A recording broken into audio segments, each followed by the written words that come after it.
인증 기준을 잘 지키는지 여부를 조사하고 유통되는 제품에 대해서도 연중 상시 조사를 실시하여 소비자들에게 더욱 신뢰를 높입니다. 농약과 합성 비료를 사용하지 않아 건강한 먹거리에만 주어지는 친환경 농산물 인증 마크.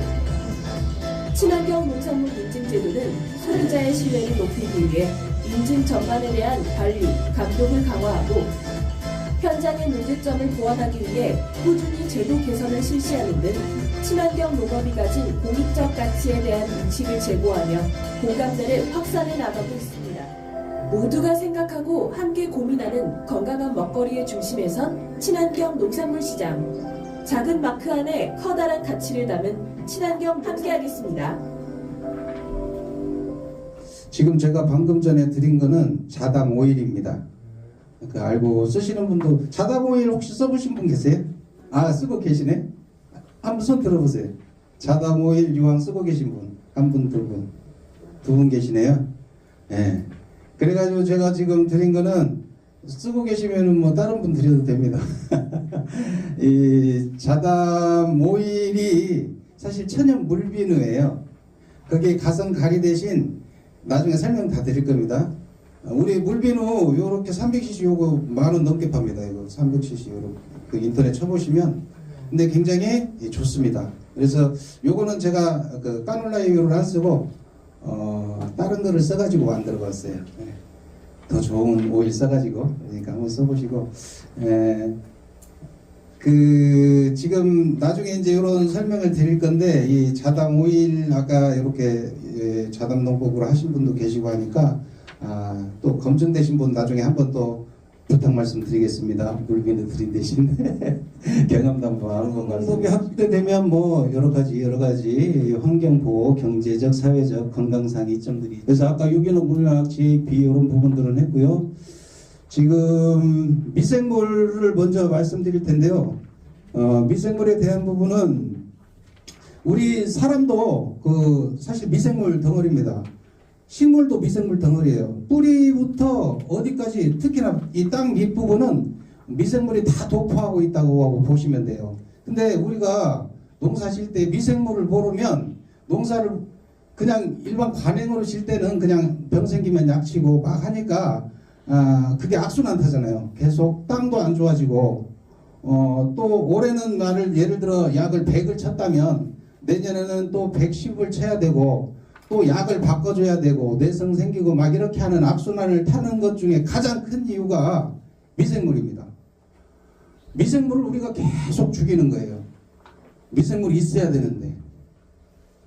그러니까 땅이 다 베리고 약을 계속 치니까 지하 이제 배고픈 시절은 지났으니까 이제 건강도 생각하고 해야 되는데 갑자기 제가 그 말씀을 드린 이유는 기존의 농약들이 이 토양에 화학적, 물리적, 생물학적 이 세 가지 요건을 다 파괴한다. 그런 과정에서 결국은 먹는 것이 우리한테 영향을 미친다.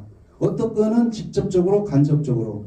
그래서 참고적으로 뭐 미국의 몇 개 주는 이미 지하수 전체가 다 오염이 됐대요. 아주 깊은 데 가서 물을 뽑아도 수맥이 다 연결돼 가지고 거긴 또 엄청 대량으로 하고 강한 농약을 많이 쳐버리잖아요. 대량으로 하니까. 그래서 왜 제가 이 미생물을 설명드리면서 이 말씀을 드리냐면 지금 말씀드리는 것들이 다 연결되어 있습니다. 특히나 이 미생물. 미생물이 지금 다양한 역할들을 해주는데 우리가 미생물을 모르고 농사를 져요. 근데 또 조금만 알고 농사를 치시면 여러 가지 이롭게 쓸 수 있는 게 굉장히 많습니다. 이제 지금부터 시작하겠습니다. 우리가 눈에 보이지 않는 0.1mm 이하의 미세한 생물을 미생물이라고 한다고 합니다. 0.1mm요. 그러면 우리 손으로 보면 저렇게 미소곤충 2mm, 0.2mm, 사상균과 세균 이렇게 두 개로 나눠지는데 세균 중에 이제 그램, 음생균, 양성균, 방향균 이렇게 할 때 기본 상식이 있어야 되니까 모르면은 또 그걸 찾아보질 못하니까 미생물의 이름에는 속명, 종명, 세부명 이렇게 있습니다. 저 세부명까지가 그 미생물의 기능을 하는 겁니다.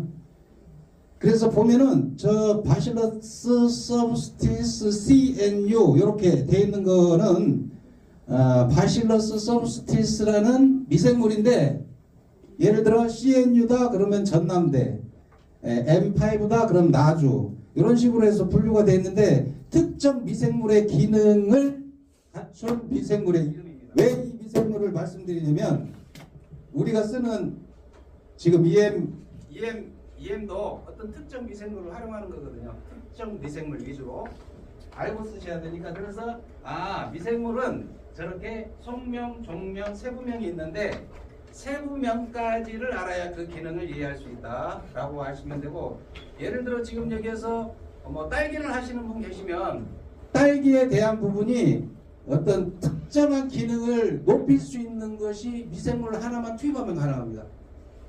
그러면 기능성 딸기를 만들 수 있어요.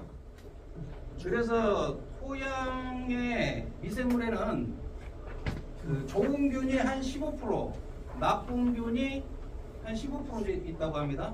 그리고 부생균이 한 70% 있고, 우리 인간의 몸에도 내장에 15% 정도가 유해 미생물이에요. 그러니까 장에서 우리도 미생물이 작용을 해서 소화에 흡수가 되거든요. 식물도 똑같습니다. 그래서 이제 여기에서 중요한 게, 우리가 각종 병이 생기는 것들은 식물, 우리 작물에 1g에 최소 10만 마리 정도의 단일 병용균이 있을 때 병이 생기는 거예요. 대략 1g에 10만 마리 정도는 돼야 탄저병이 생기고 역병이 생기고 그런 겁니다. 그 주균이 어느 특정한 균이 득세했을 때 병이 생깁니다. 사람도 마찬가지죠. 그 득세를 하는 기준이 토양 기준으로 보면 1g당 10만 마리. 왜 이걸 이해하셔야 되냐면, 미생물의 중요성도 이해하지만 우리가 토양에서 발생되는 병해충도 있고 각종 병도 있고 또 공기 중에서 생기는 균도 있습니다. 그러면 이해를 하게 돼요. 이 정도 밀도니까 내가 밀도를 줄이는 방법은 여러 가지가 있거든요. 그래서 일단은 이 일반적인 미생물을 지금 말씀드리는 겁니다. 그 토양 미생물에는 지금 보시면 이제 미생물 비료, 아까 이제 생장 촉진 미생물을 주면 보시면 미생물이에요. 미생물을 그냥 관수하는 거예요. 해주고 이거 안 했을 때 했을 때. 그러니까 이 미생물 하나 가지고도 아까 말씀드린 대로 미생물이 어떤 유기물을 분해해서 영양분을 만든 것을 식물이 흡수하는 겁니다. 그게 잎이 될 수도 있고 뿌리가 될 수도 있고, 그래서 다 미생물이 해준 거를 먹는 거예요. 우리 인간도 물론 뭐 태양에 의해서 비타민 D도 형성하고 여러 가지 외부적으로 하는 것도 있지만 장에서 흡수하는 것의 대부분은 미생물에 의해서 흡수합니다. 사람도.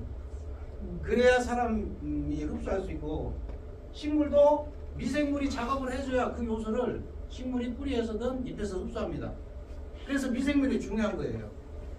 그래서 방금 그냥 미생물 비료라고 해서 이제 우리가 농사에 비료, 영양 식물에 주는 걸 다 비료라고 하니까요. 일반 화학 비료 말고 미생물 비료로 이렇게 차이가 나는 거죠.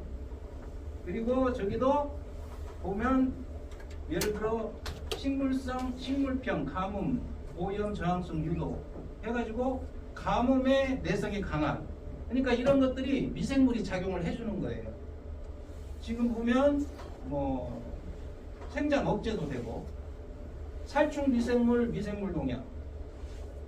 지금 나중에 알려드릴 방법이 이 살충 미생물에 대한 부분입니다. 그리고 미생물을 이용한 작물별 방제에 대한 부분인데요. 미생물 하나만 가지고도 아까 우리가 이 토양에서 물리적, 화학적, 생물학적 이런 요건이 맞아야 되듯이 뭐 공기 중에는 또 공기적 요건이 맞아야 되고 하는데, 그럴 때 가장 큰 역할을 하는 게 미생물이고요. 미생물은 일단 유기물질이 있어야 돼. 그러니까 폐기들이 있어야 그 작용을 해요. 그리고 물이 있어야 돼. 미생물이 활동하려면 물고기 헤엄치듯이 걔들은 물이 있어야 또 이동을 해요.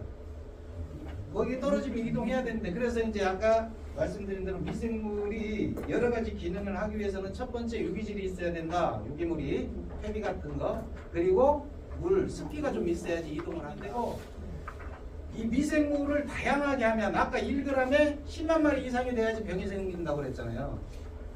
근데 다양한 이 녹음에서는 다양한 미생물을 넣어주는 거예요. 그러면 다양한 미생물이 있다는 것은 어떤 특정 균이 득세를 안 한다는 거죠. 균들이 빡빡하게 다양한 균들이 있으면 특정한 판저균이 와서 자리 잡기가 어려워요.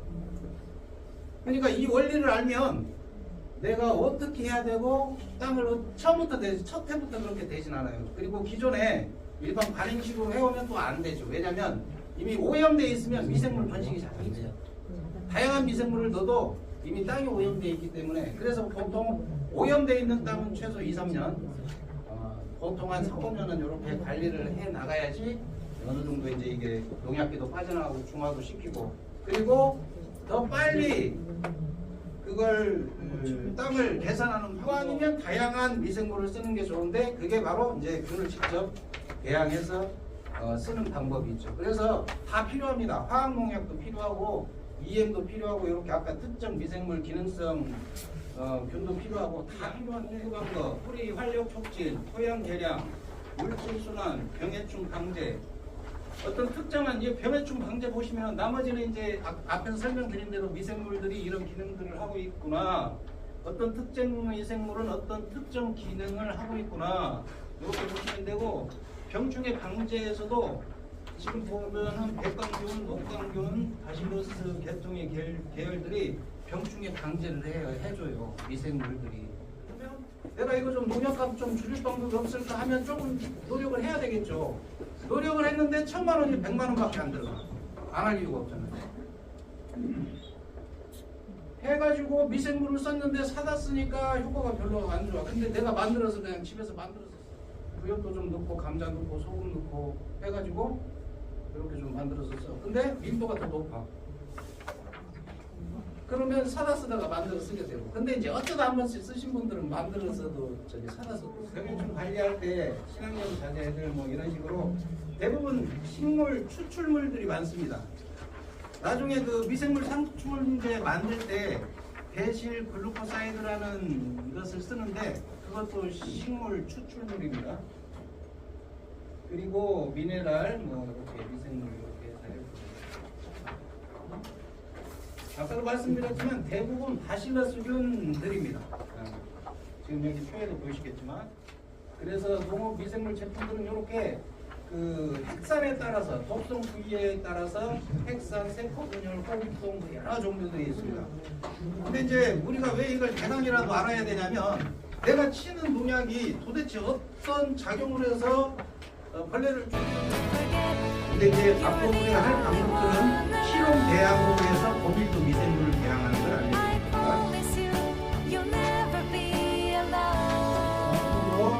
그래서 이 친환경 농업을 하겠는데 열심히 하도록 하겠습니다. 감사합니다.